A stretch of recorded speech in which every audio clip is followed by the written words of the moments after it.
War, 1861 to 1865, Lincoln, Rebellion, and the Insurrection Act at full throttle. Everything that came before was prologue. If the Insurrection Act was designed for emergency, the Civil War was the nightmare scenario that its authors barely dared to imagine, but quietly prepared for anyway. When Southern states seceded in 1860 and 61, they did not merely protest federal authority, they repudiated it. Courts closed, federal officers were expelled, forts were seized, militias became armies. This was not civil unrest, this was organized rebellion. Abraham Lincoln wasted no time pretending otherwise.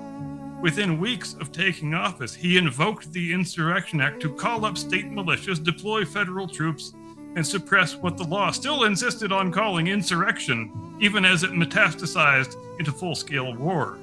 Why the legal fiction?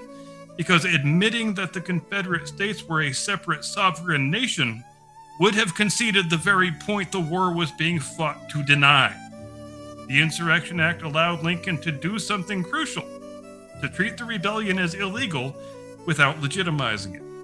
It gave him the authority to suspend habeas corpus to occupy territory, to arrest conspirators, and to enforce federal law where state governments had collapsed or defected. None of this was neat. All of it was controversial. Much of it would be challenged in court for decades afterward.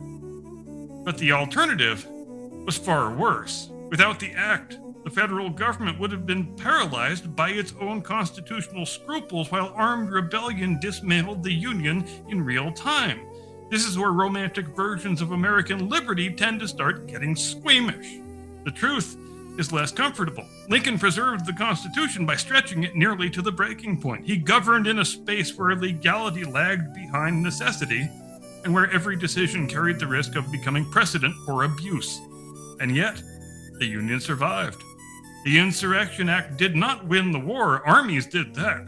But it made the war legally possible. It supplied the scaffolding that allowed a constitutional government to wage existential conflict without admitting it had ceased to be constitutional at all.